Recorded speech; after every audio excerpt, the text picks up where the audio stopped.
Good morning, everybody. This is Michelle with Creative Operation and Country Craft Creations. Today I have a junk journal for you. This one's a little bit different. I am calling this my envelope and pocket junk journal. And the reason why is because it's actually kind of a recreation of something I tried to do years ago, and then I kind of didn't do anything with it. I took a giant business envelope, like one of those gargantuan ones. And I was trying to kind of fold it and cut it and make something out of it.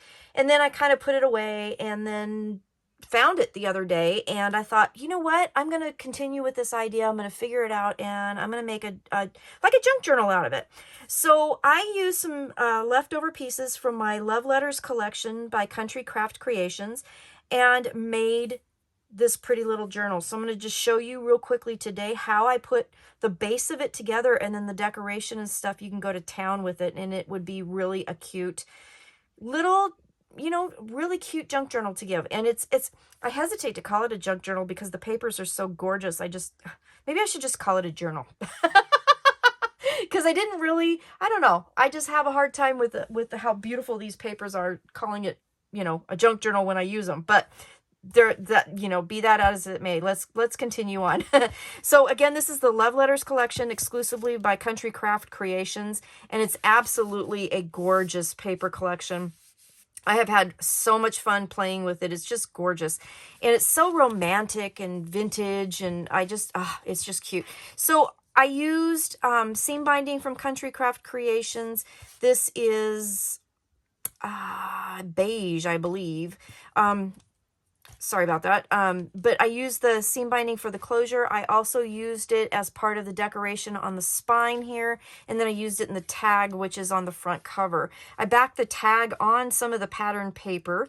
And then what I did, I fussy cut out from the cover sheet that little postcard piece and put that in there. And then I made these rolled flowers. Now, if you've seen my other tutorial that I did just a little bit ago on flower making, I kind of showed you this already, but we didn't talk about what it was because I wanted to show you the prills from Country Craft Creations that I used inside a die cut flower that I made.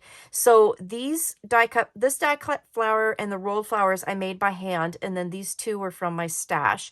I added a little acrylic button that I had in my stash that had sticky on the back of it, and I put it on a piece of the scrap pattern paper to make a button that completely matched the collection. Put a little bit of pink twine through there. And then these little hearts, these are wooden hearts that I got off of, they were supposed to be party picks for Valentine's Day, and the beads actually came right off of the picks. And so I used them as the decorations because they fit the color palette so perfectly. So I bought the picks, and now I have all these great beads and stuff to use for embellishment. So it's awesome. I used some lace on the front from Country Craft Creations, and I had little bits left over, so I fussy cut out the little flower parts here, and then I used those also in the decoration of the front cover. The love letters, this is from the cover sheet of the paper collection that I cut out and named for the title of my journal. Okay, on the spine here, this is actually the binding of the journal, this twine. I put a couple of the beads. They are actually beads. They had holes in them, so I stuffed the twine through the beads and glued them in place. So it made some pretty little dangles. And then I just tied a piece of seam binding around the knot of the twine, and it just made kind of this pretty little,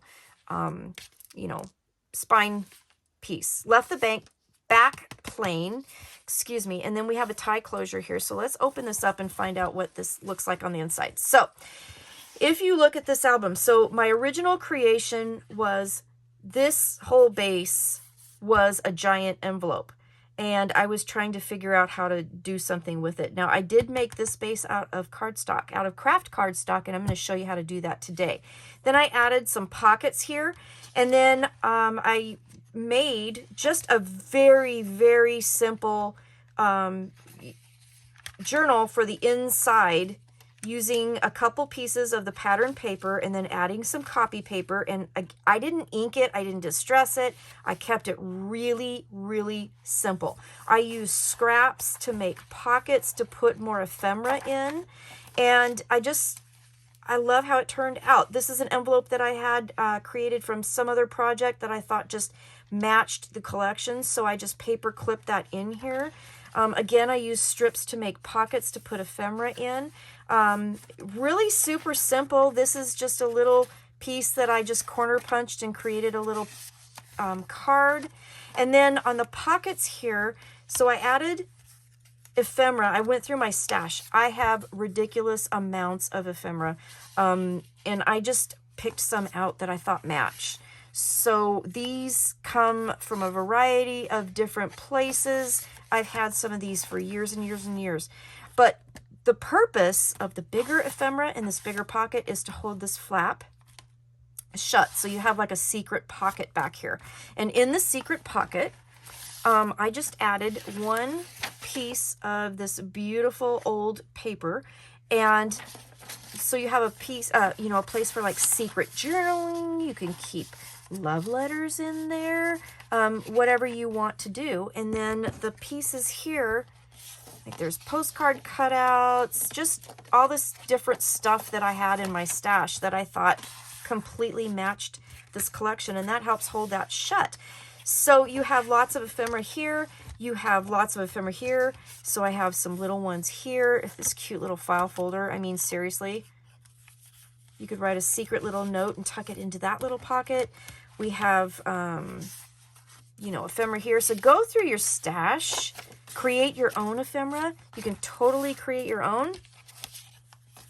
Okay, so I put all that in there, and then again, another secret pocket with another piece of that paper just kind of tucked in that secret pocket. So let's get started. I'll show you how to make this. So we're going to use cardstock for this tutorial. Oh, I also wanted to show you. So I just took a couple paper clips, and this is a ridiculously simple idea too. They were pink, and I thought they matched the paper collection, the palette, really well. And then I just put a button on them. So you have two paper clips in this book that have these beautiful little vintagey looking buttons that'll stick out from the side. Super easy idea to do, and it really does add a lot. So let's go through how to make the base of this book. So I'm using a different scoreboard that I don't normally use because I washed my other one and tried to get all the glue and stuff out of it, and it's still drying. So we're gonna go with this one. Okay, so journal base, 12 at the top. It's 12 by 11. And what we're going to do is we're going to put it in our scoreboard. We're going to score at 5 3/4. And we're going to score at 6 1/4. And that's going to give us a 1/2 inch gusset. This is a one signature journal and just really, really basic 1/2 inch gusset. It's very thin. So then turn it so that you're 11 inches at the top. And we're going to score at 3. That is going to give us the flaps for our envelope. Now, what I did was to make it look like an envelope, because I was using an envelope in the first place, I grabbed just a policy envelope from my stash, and you can use this and then you can trace around if you want to go ahead and give it that envelope feel. Which is what I did. You don't have to do that if you don't want to. Completely up to you. If you do that, it does make covering those a little bit fussier because you have to make a pattern, okay? But you definitely don't have to do that if you don't want to, okay? When I did make my pattern for my pattern paper, what I did was I measured the envelope here. So the flaps will end up being 5 3/4 by 3 inches. So I cut my piece of pattern paper at 5 5/8 by 2 7/8. And then I used the pattern again to put on the corner of that pattern paper to cut the edges. And it would make, if you imagine that this is, you know, the size, it will make it so that it rounds the corner. I hope that makes sense. So that's how I matted those. So anyway, this is how I'm doing it. You don't have to if you don't want to. You can just totally just use a corner rounder and just corner round it. So I'm going to just do that. I trace my shapes. And then I'm going to, when you do this side, you go down to the score and then you cut straight down to the score line for the flaps, okay? So we'll do that again.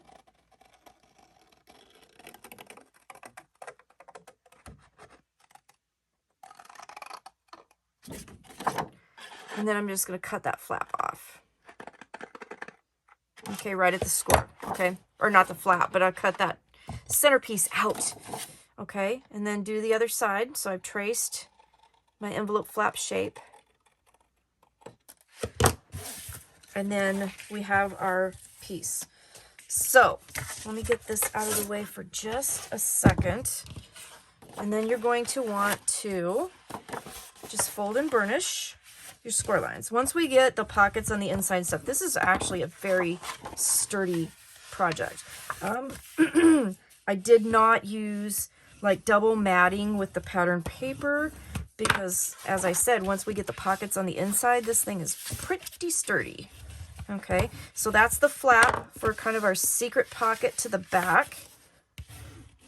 All right, so our base is complete. Okay, so you have your covers and your flaps. Now let's make our pockets. So we're going to make 2 assemblies that are going to look like this. So you're going to have the actual pocket that will adhere to the inside of your book, and that's going to create your secret pocket. And then you're going to have a pocket here, and then you're going to have your add-in pocket here, and then we're going to make that pocket here. So I've already created one. Excuse me, I got the hiccups. You're going to need a couple pieces of paper. So let's start with our large pocket. So you will need 2 pieces that are 6 3/4 by 8 1/2. And we will stick this into our scoreboard, and you're going to score with the 6 3/4 at the top at 1/2 and at 6 1/4, and then turn it, and then I'm just going to score it on this side at 8. Okay, so you'll have a 1/2 inch on each side. Okay, so that's the 6 3/4 by 8 1/2. And then we're going to have our medium pocket. Our medium pocket, you'll need 2 pieces that are 6 1/4 by 5. And you're going to stick them in your scoreboard. Now you're going to need to do them opposite, okay? Because one side will open, you know, here, and one side's going to open the opposite direction. So you're going to need to score them opposite. So for this one, for the left side of the paper, I'm going to score at 1/2, and then I'll turn it and score it again at 1/2, and then we're going to cut the side off. Okay, so you can see what I'm saying here. This is the medium pocket, which is going to be this pocket right here. So we want them open to the middle. Okay, so you'll do the other one the opposite. So when you put it in your scoreboard, you'll score at 5 3/4, and then turn it, and then score at 1/2. Okay, I hope that makes sense. And then what we're going to do, and I'm going to make sure that I get your measurements right for you. So from this score line at the side here, you can use your scoreboard. You can put it back in there. And did I do that right? Hold on. Double checking, because I think I did not do that right. I did not draw that right. Okay, so I actually want it at the 4-inch mark. So ignore that first mark. Okay, so you're going to, from the score line, don't include the score line. From the score line, make a tick mark at 4 inches. And then I'm going to erase this one, maybe. No, I'm not.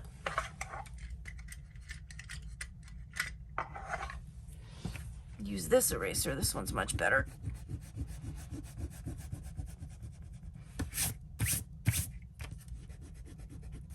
Okay, so we're going to, you want to make sure it's at the 4-inch mark. So 4 inches from the score, and then you're going to go down to the bottom score, and we're just going to draw a line, and then we're going to cut that off. Okay, so it has to be 4 inches between the score and where you're going to cut it off. Okay, then we'll just whack that off right now. Okay, and miter your corners.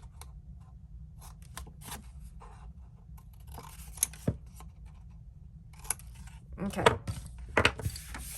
so we have those pieces. Okay, so I have marked my scoreboard with my Bic Market pen. This is a permanent marker. I don't know what the deal is, but on some surfaces, the Sharpie takes way longer to dry than the Bic Market does. And I have found that I actually like this thing much better. So I marked my 6-inch line, which was not marked in the beginning of this tutorial, because I like to use this because when we're making a diagonal score, it really does help me do that. And I'm going to show you why in just a second. So small pocket here, we're going to score at half and then turn it and score at half, and you're going to need to do a second one that is opposite. So you'll have to score on this side at half and then the bottom at half. This is a small pocket. Then what I'm going to do is turn this over to the back side, okay? And we have our score here. On the back side, from the edge that is not scored, measure in 4 inches and make a tick mark. And then from that tick mark to the bottom score here, we're going to create a diagonal. So then that's where this red line comes in super handy, because I can line up those marks, the tick mark on the top and the score line on the bottom, and then just run my score tool down and be done with it. Okay. So that's why I have the red line there. And I, like I said, I don't normally use this board, so I hadn't marked it yet. Okay. So we have that pocket done, and we will miter our corners, and I'm going to miter that one a little sharply because of the corner. Okay. And then I am making a mess today. Okay. Then we're going to fold that score mark back. So let's get rid of those for a second. I'm going to fold that back and burnish that. Okay. Then we'll fold our scores. All right. Then here's our large pocket. So I'm going to miter the corners. And I'm mitering the bottom corners kind of sharply so that it reduces a little bit of the bulk in the project. And we will fold and burnish.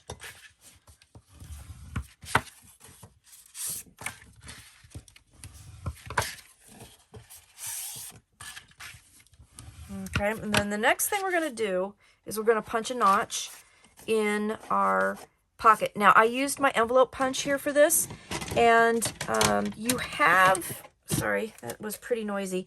You have 3 inches of flap space, okay? So you could use a circle punch if you wanted to make a bigger indentation. This will go down, 3 inches. So if you want to, take a little pencil and then mark where the flap goes, making sure that it's lined up properly. Okay, and then make a mark, and then you could actually make a big circle punch indent if you want to. You can go down to that mark because the flap will cover that up. Okay, so I just chose to use the envelope punch to do this.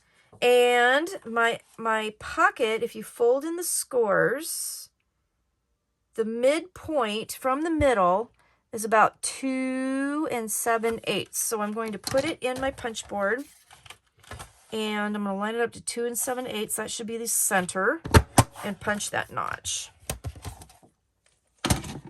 So we got that. Okay, now let's build our pocket. So we'll go ahead, and the bigger pocket here, let's go ahead and fold and burnish. Okay, add our glue. And then I put pattern paper on this one all the way down into the pocket because there is no, chipboard, and I wanted a fairly, sturdy project. I went ahead and put pattern paper all the way down, which what that will do is cover completely the tabs on the bottom.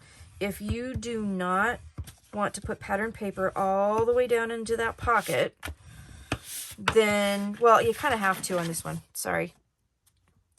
I don't know what I'm thinking. So yeah, put pattern paper all the way down. It'll cover the tabs and be done with it. Okay, so that pocket's down. Oh my gosh, you guys. I think I need more caffeine. I need more caffeine. Okay. And then I'm just going to put glue on the flaps of the small pocket, and that layers right on top, right to the edge. Okay.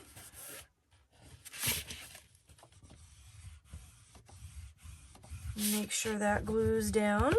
All right, now before you glue this piece down, you really need to cover that with pattern paper, or you can glue it down and then do like I did, and I just did a strip over the top edge here, so I didn't put paper on underneath. So that part is up to you. If you want paper to go all the way inside, then do that now before you glue it down. Otherwise, you can glue it down. Okay, so that creates the little corner pocket.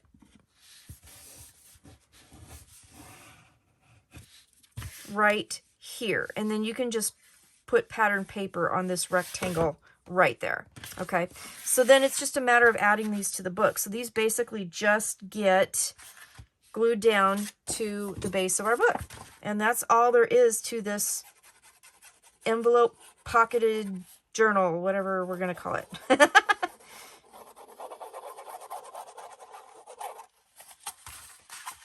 I really, like I said, hesitate to call it a junk journal because it's really not a junk journal. Because the papers are so pretty. How could you call it a junk journal, right? Okay. So this goes down to the edges. We'll glue that down. I really appreciate y'all putting up with my goofy stuff today because, like I said, I guess I need more caffeine. Okay, so that side is done. Now we can put this side down, and this journal basically is complete. So then all you need to do is make a signature to put on the inside. And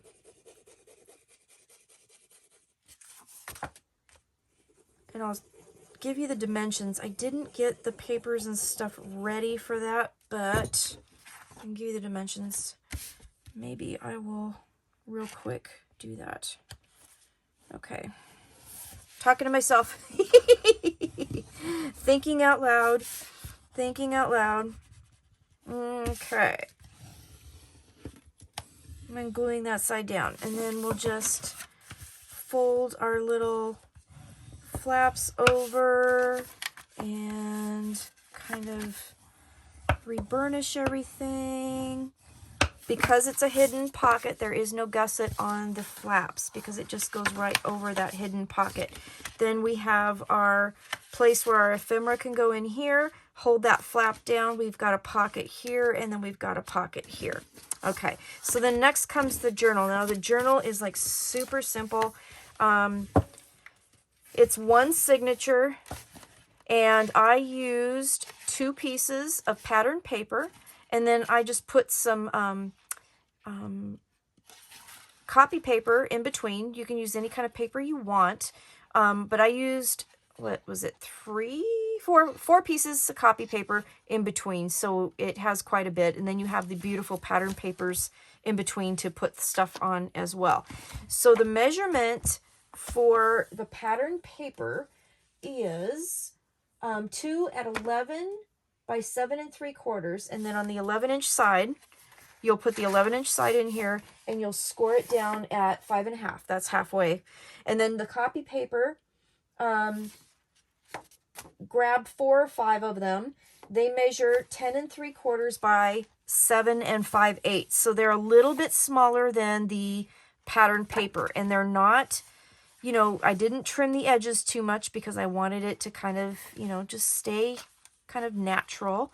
But then fold these in half, and then you just put them together. Now, when I put them together, I stapled mine. Okay, so I used my long arm staple and stapled them. You could do a pamphlet stitch on them if you wanted to. You don't even really have to do anything if you don't want to, because if you can see what I did is I just took twine and wrapped it through the middle and around the top edges of my journal, and that's what holds it in there. And that is literally how that journal is is in there. So you can see that this would be really easy to do, really fast to do. You could also replace the, inside journal if you wanted to. If you filled this all up, but you still wanted to keep the cover, you can quickly slip this out and then slip another one back in. So again, the pattern paper, I used 2 of them, 11 by 7 3/4, and I scored them at 5.5. And then the copy paper, I think I did 4 pages, and then I cut them at 10 3/4 by 7 5/8, and just fold them in half, and then just put them in the book. So you can staple them if you want. You can do a pamphlet stitch if you want. You don't really have to, because this is the binding will hold it all together. Then you could also add little pieces here and there and everywhere. Like, for example, here, this is just a piece that I just popped in and made it a tag shape. So it just makes a cute little thing. So that's pretty much how I made this particular journal. It was really super simple, really super easy. Only took a couple pieces of paper. You have your secret pockets, one on each side. You have the big pockets here and a pocket here, and then your little pocket here. And the twine just wraps around the spine to hold the signature in place. And yeah, that's it. That is it. I did put pattern paper on the inside and the outside of the spines just to reinforce it just a little bit. Now, I did use craft cardstock from this, artisan cardstock from Country Craft Creations. So the outside folio part is very sturdy, and this will hold up really quite well. Okay, so if you need to know how to make the rolled flowers, I just did a tutorial on that, so I'll refer you back to that. If you have any questions, please let me know. All of the information is down below in the description, and I hope that you enjoyed it. This is just a really super quick journal project idea, and again, I came up with this idea like years ago, and I just recently found it, and I thought, well, I'm going to finish it because I think this would be a really fun little quick project. So thank you for watching. Thanks for putting up with me. Have a really crafty day, and I will see you next time with another tutorial. Thanks a lot. Bye-bye.